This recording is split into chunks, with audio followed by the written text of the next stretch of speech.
Goeiedag almal, ek is Mani van Bloemfontein. Het is vandag maandag, die 1 Junie 2026. Ons doen die nuus in kollig. En ons hoofopskrif vir vandag sê, ANC swyg oor skenkings wat verklaar moes word. Die volle storie is hier. Nog berigte, kuberkrakers steel Pick n Pay se data.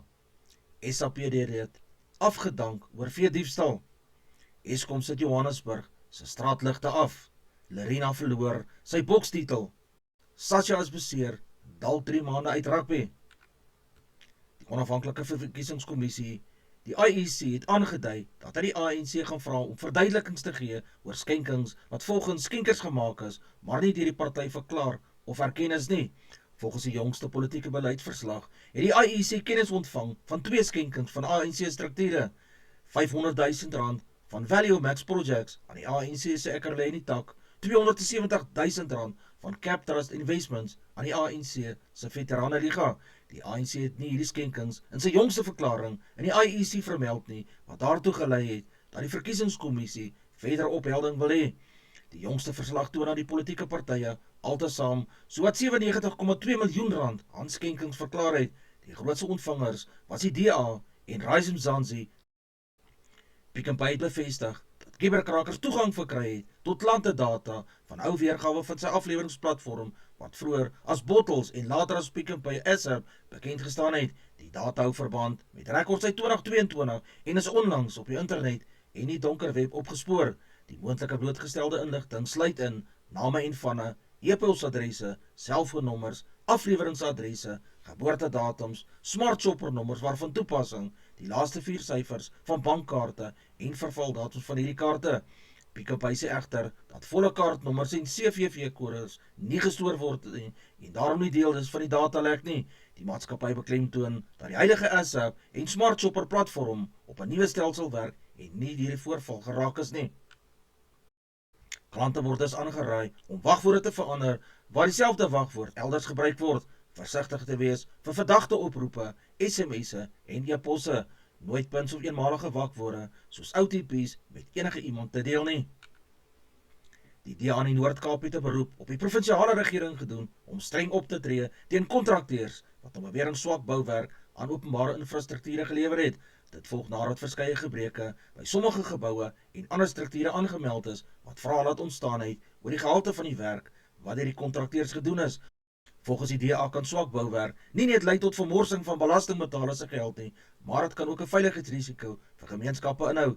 Die party meen dat kontrakteurs wat nie aan die vereiste standaarde voldoen nie, aanspreeklik gehou moet word vir die herstel van enige foute of skade. Die DA vra ook dat ondersoek ingestel moet word na hoe die projekte bestuur is, of behoorlike inspeksies gedoen is en of die werk volgens die oorspronklike kontrakspesifikasies voltooi is. Die party se inwoners het die reg om te verwag dat openbare geboue, skole, klinieke en ander infrastrukture van 'n hoë gehalte moet wees.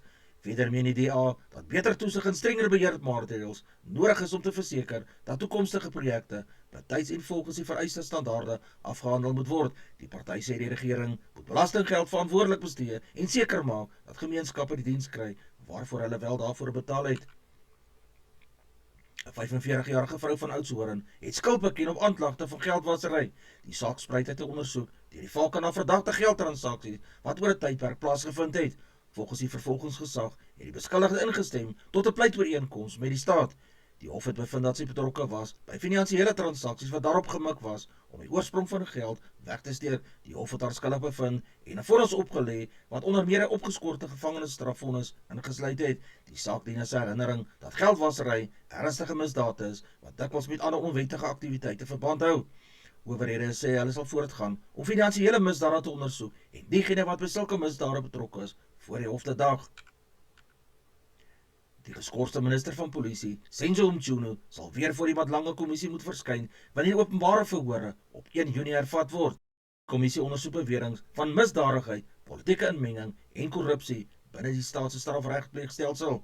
Volgens die kommissie se woordvoerder, Jeremy Michaels, is Mchunu een van die verskeie getuienis wat geroep word om verdere getuienis te lewer en te reageer op beweringe wat tydens die ondersoek gemaak is. Die verhore sal voortgaan met getuies wat hulle kant van die saak stel, terwyl nuwe getuies ook in die komende weke opgeroep sal word. Mchunu het reeds vir die kommissie getuig, maar verder aantuigings het sedertdien na vore gekom. Die kommissie wil alle relevante getuienis aanhoor voordat hy sy finale verslag aan president Cyril Ramaphosa gaan voorlê.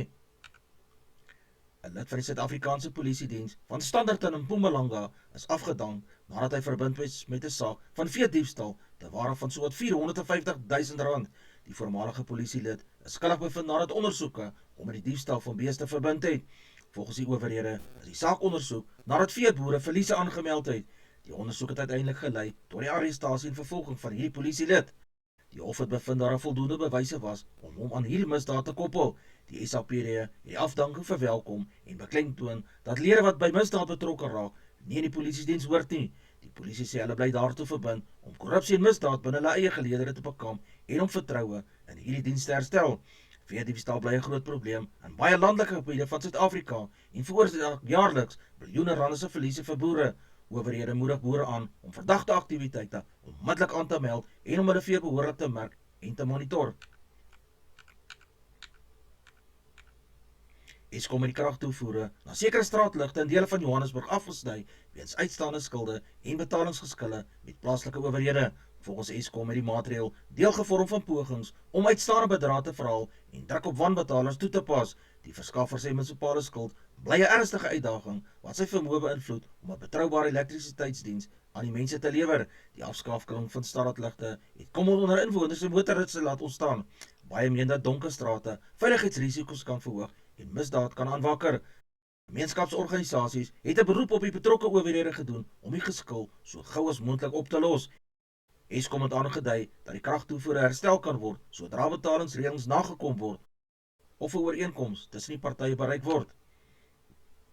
Parel bly een van die vinnigste groeiende sportsoorte in Suid-Afrika met sowat 100 nuwe bane wat gedurende 2025 bygevoeg is. Die sport het die afgelope paar jaar geweldig gewild geraak met bane wat by sportklubs, woonlandgoedere, skole en kommersiële sentrums reg oor die land opgerig word. Volgens die bedryfverslag het Suid-Afrika teen 2025 reeds ongeveer 600 parelbane en meer as 200 klubs gehad wat die land die grootste parelmark in Afrika maak. Die meeste bane is in Gauteng en in die Weskaap opgerig, maar die sport brei ook vinnig uit na ander provinsies. Die groei word aangevuur deur die sport se sosiale aard, die feit dat dit maklik is om te leer en die toenemende belangstelling van spelers van alle ouderdomme. Verskeie beleggers en sportgroepe sien ook parel as 'n winsgewende geleentheid wat verdere uitbreidings aanmoedig.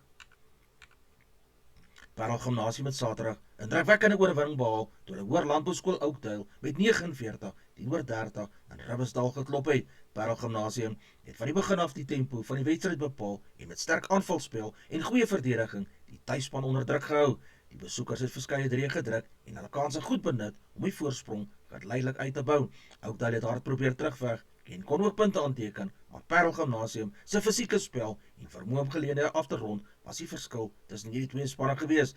Teen die einde van die wedstryd het Gimnasium oorhand behou en 'n oortuigende 49-13 se sege beklink. Die oorwinning bevestig dat Parel Gimnasium se status as een van die voorste skole rugbyspanne in die land, terwyl Oudtshoorn waardevolle lesse uit hierdie wedstryd sal neem en vir die res van die seisoen daarna sal kyk. Die Junior Springbokke het Saterdag 'n oortuigende oorwinning behaal toe hulle Georgia met 57-14 gewen het in hulle kragmeting waar Suid-Afrika van vroeg af beheer geneem het. Die Suid-Afrikaanse span het vinnige tempo ingestel en sterk aanvallende rugby gespeel wat gelei het tot verskeie drieë in die eerste helfte. Georgia het probeer terugveg, maar het gesukkel om druk van die Junior Bokke se fisieke spel en vinnige balhantering te hanteer. Teen rustyd was Suid-Afrika reeds gemaklik voor en die tweede helfte het hulle voortgegaan om die voorsprong uit te brei met goeie afronding en effektiewe verdediging. Georgia kon wel 2 keer deurbreek vir troospunte, maar dit was nie genoeg om momentum te keer nie. Die oorwinning is 'n sterk vertoning vir die Junior Bokke en gee hulle goeie selfvertroue vir toekomstige internasionale toetse. Kemela Arena het sy wêreldtitel verloor nadat 'n kragmeting teen die Belg Riyad Mahrez nie die oorhand kon kry nie. Die geveg het vinnig intens geword met Mahrez wat sterk toegepas het en konsekwent punte aangeteken het deur skerp kombinasies en beheer van die ring. Arena het wel sy bekende verdedigende vaardighede en teenaanvalle probeer gebruik, maar het gesukkel om die momentum terug te draai. Uiteindelik het die uitslag teen Arena gedraai, wat beteken dat hy sy titel verloor het aan Mahrez. Die nederlaag is 'n terugslag vir die Suid-Afrikaanse bokser wat voorheen sterk vertonings in die internasionale ring gelewer het. Die uitslag sal waarskynlik nuwe besprekings in die boksgemeenskap ontlok oor Arena se volgende stap en of hy 'n terugkeer sal maak. Martha Kostehoek het Saterdag 'n groot oorwinning behaal toe sy die wêreldtopspeler Iga Swiatek in skoonstelle met 7-5 en 6-1 gewen het. Kostyuk het sterk begin en vroeg in die wedstryd goeie druk op Swiatek geplaas met aggressiewe basisspel en min ongedwonge foute. Die eerste stel was baie kompeterend, maar Kostyuk het op sleuteloomblikke haar kalmte behou om dit met 7-5 te wen. In die tweede stel het Kostyuk die tempo heeltemal beheer en Swiatek konsekwent op die agtervoet gedwing. Sy het verskeie breuke gemaak en die stel oortuigend met 6-1 gewen om die wedstryd in styl af te sluit. Die uitslag word as 'n beduidende oorwinning vir Kostyuk beskou en 'n teleurstelling vir Swiatek wat gewoonlik baie konsekwent op hierdie vlak presteer het. Die Spaanse tiener Rafael Jodar het 'n groot indruk gemaak toe die ervare landgenoot Pablo Conreino Busta aan 'n 5-puntstel geklop het in die mansafdeling. Die wedstryd was lank en uitputtend gewees met momente wat verskeie kere gewissel het. Conreino Busta het sy ervaring gebruik om terug te veg in moeilike fases van die wedstryd, maar Jodar het aanvallende kalmte vir sy ouderdom gewys en belangrike punte op kritieke oomblikke gewen.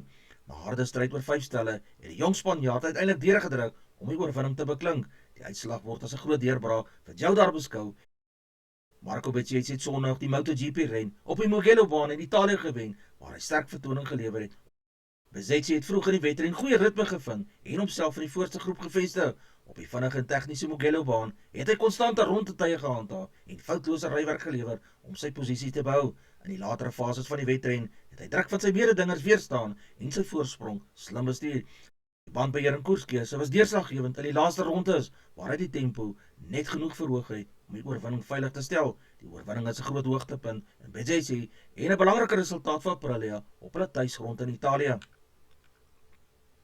Sasha Feinberg en Komozulu gaan moontlik vir tot 3 maande nie beskikbaar wees nie nadat hy 'n besering opgedoen het. Volgens die jongste inligting is die besering ernstig genoeg om hom vir 'n lang rehabilitasieperiode uit te sluit. 'n Groot terugslag is vir sy span en sy eie momentum in die seisoen. Hy het onlangs goeie vorm getoon en word as 'n belangrike jong speler in Suid-Afrikaanse rugby beskou. Veral sy spelverdeling en aanvalskreatiwiteit. Sy afwesigheid sal die span se diepte toets aangesien afrigters moontlike kombinasies in die agterlyne moet aanpas. Mediese personeel sal hom oor die komende weke fyn monitor om sy herstel te bestuur en seker te maak hy keer nie te vroeg terug nie. Advertensie van Netwerk 24, teken in en kry verskeie tydskrifte en koerante. Advertensie van Bloemkeo for you. Jy kan vir Dian of Susan by 082 390 3339 kontak. Hulle sê voertuigregistrasie namens jou waardig. Ons Veerberg vir die streek lyk so: Messina 1426, Polokwane 821, Lephalale 1124, Mbombela 1026, Mahikeng 1021, Pretoria 1122, Johannesburg 1221, Ermelo 621, Kalahari 1525, Gaborone 1323, Richards Bay 1427, Pietermaritzburg 1126, Durban 1525, Port St Johns 1429, Pongola 1226, Maputo 1725, Bethlehem 619, Bloemfontein 29, Alabama Noord 28, Welkom 1021, Vryburg 1123, Kimberley 1223, Appington 1526, Prieska 1425, Springbok 1226, Karasburg 1628, Keetmanshoop 1627, Mariental 1327, Alexanderbaai 1424, Brandvlei 1426, Loederitsbaai 1727, Vredendal 1526, Kaapstad 1521, Sutherland 1120, George 1427, Jeffreys Bay 1329, Geberra 1830, Graaff-Reinet 1324, Kaaphoogalaas 1320, De Aar 1121, Molteno 717, Beaufort Wes 1525, Oos-London 1631, Mabalane 15 in die oggend, 29 grade Celsius in die middag. Ons weervoorspelling vir vandag: die Weskaap koel met gedeeltelike bewolke en kans op ligte reën. Noord-Kaap sonnig en droog, koel in die oggende. Vrystaat koue oggend met moontlike ryp, sonnig later. Gauteng sonnig en droog, koel tot matig. Mpumalanga mooi en sonnig, warm in die Laagveld. Limpopo warm en sonnig. Noordwes droog en sonnig met koel oggendtemperature. KwaZulu-Natal gedeeltelik sonnig en aangenaam warm. Die Oos-Kaap sonnig tot gedeeltelik bewolk, matige temperature. Die landwyse vooruitsig: die grootste deel van Suid-Afrika kan 'n sonnige en droë wintersdag verwag met die beste kans op reën in die Weskaap.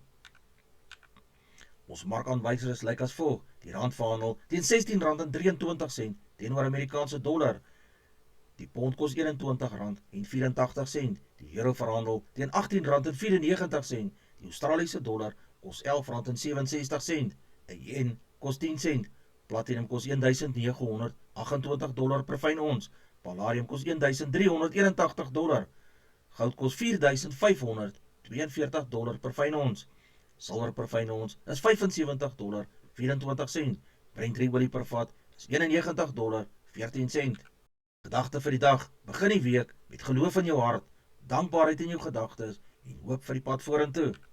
Dis al vir vandag. Onthou om te like, deel met jou vriende en jou vriendinne en onthou te subscribe op my kanaal. 'n Aangename dag en die week verder word vir almal toegewens.